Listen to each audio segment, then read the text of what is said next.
What's going on there, guys? We're back with another one. And I want to talk about this a little bit as Marcellus Wiley and uh, Nick Wright, are pretty much calling out Stephen A for the real reason that he has an issue with LeBron James. And they saying it's not as complex as he's trying to make it. And also, Marcellus Wiley exposes that this is the same type of vendetta that Stephen A held against Max Kellerman when it came to the TO thing, saying it's all these other things, but the thing that it clearly is. Now, guys, we're going to look at what TO said just to refresh your memory in this little clip. Let's check it out. What he wanted was transparency for people to see the full workout, to see the full Colin Kaepernick. Again, you mentioned obviously Max is going to get in here. And like I said, I'm in the streets. Max almost seems blacker than you, Stephen A. with what he's coming, with his commentary. With all due respect, my brother. I'm just saying, dog. Wait a minute. Wait to finish. I'm just saying. I'm going to check you right now. You don't cross the line. I'm just saying. Tom, wait a minute. You don't cross the line. Take full responsibility for that. That's totally my fault. Okay. And the reason why it was my fault because I didn't like working with him, man. It's just that damn simple. I didn't like it. I thought the show was stale. I thought that we had flatlined when it came to the public at large, and I'm trying to win. I mean, I didn't want to go from number one to number two when Skip left. That's not what I wasn't having that. That shit was not going to happen. Did anything in the numbers say that you might have been headed that way? No, but to me it did. Creatively. To me it did, not just creatively, but the consistency of the number. Got it. In other words, it wasn't going this way. Yeah. It was just there. And not only that, it's like us being in this room right now. Come on, y'all. Y'all know the difference between something that's stale and something you pumped up for. You just know. Absolutely. And so that's what I was feeling. And it was like, listen, I had mad respect from him from the standpoint that white dude, highly intelligent, Ivy League educated from Columbia, smart as a whip, can talk his ass off, can talk about anything. And I get all of that. But you weren't an athlete and you weren't a journalist. So we're going to get into the reason that Nick Wright and Marcellus Wiley feels like Stephen A. Smith is really mad at LeBron James. They say there's some parallels between the way that he's or the way that he treated Max Kellerman and the way that everything has gone down with LeBron James. LeBron is being accused of having the little media people in place, Richard Jefferson. One time people thought it was Pert, but not no more.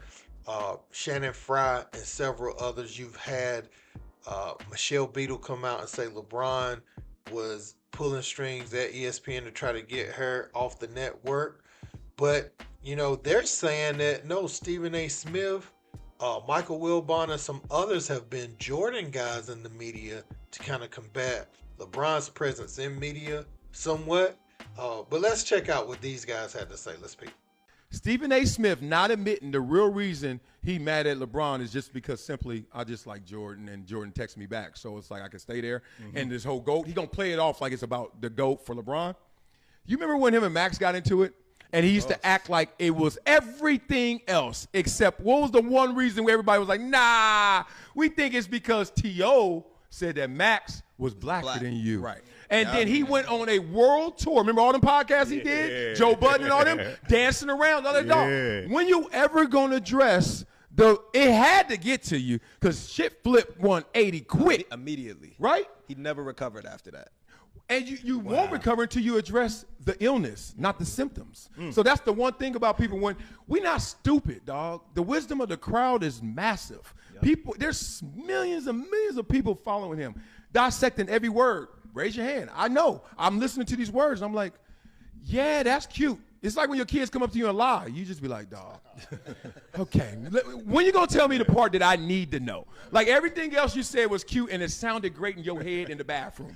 But right now, laying over my fucking lap in this bedroom, before this thing come down on you, this thunder rains, I just need to know what was the real reason. Up until 6 weeks ago, the stance was, nothing but love for LeBron James. I just think He's only the second greatest player ever, and because of that, he has a problem with me. That's been the public stance. And now the guy makes fun of you on Instagram and takes a couple jokes at your expense on McAfee, and you're letting everyone know, actually, no, never liked him. Quote, he'll smile in your face and then stab you in the back. That's why I don't like him. You always claimed you had no problem with LeBron. You always claimed he only had a problem with you. Was there something personal before? LeBron wouldn't talk to him. That was the problem. LeBron wouldn't talk to him or acknowledge him. And Michael Jordan texts with him. That's it. It's the whole thing. Now, this is an interesting perspective because people are this petty. You know, this isn't outside the realm of possibility that at the core, this would be a reason that Stephen A. Smith is upset.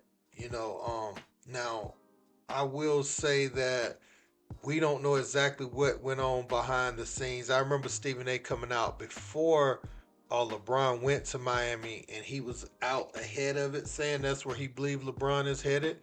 Maybe LeBron did not want him to come out and try to reveal that information the way he did live on air.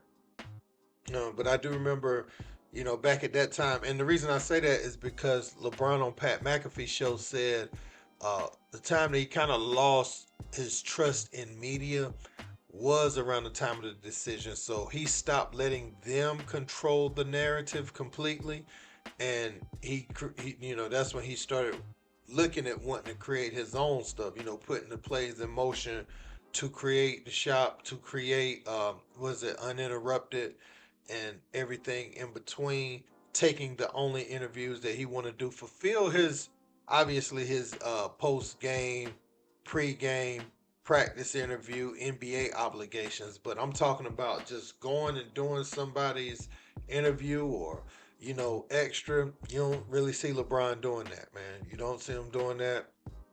And Stephen A. pretty much said that LeBron pulls all these strings, things he's done to people that he knows in the profession, which, you know, that's not outside the realm of possibility either. You know, and it, the optics of it, people looking at it like LeBron, Pat McAfee, JJ Redick, Steve Nash, like, when you gonna do something with um Richard Jefferson, Shannon Fry, and all those guys? People defending LeBron's like, look at his team around him.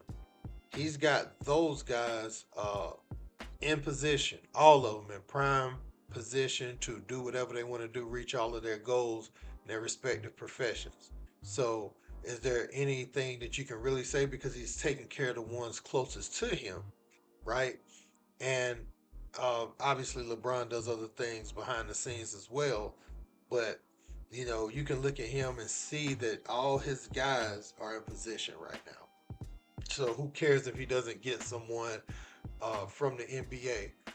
And you know, you look at Shannon Sharp. They like, why ain't he come on Shannon Sharp's thing? Maybe LeBron will do that after his career. Maybe not. Why ain't he come on Draymond? Because he know whenever he come, Draymond will be happy. Whenever he comes, Shannon will be happy. You know, so even if they a little in their feelings right now, if he ever decides to do it one day, they'll all be forgotten. You know, but that's just how that's just how it is, man.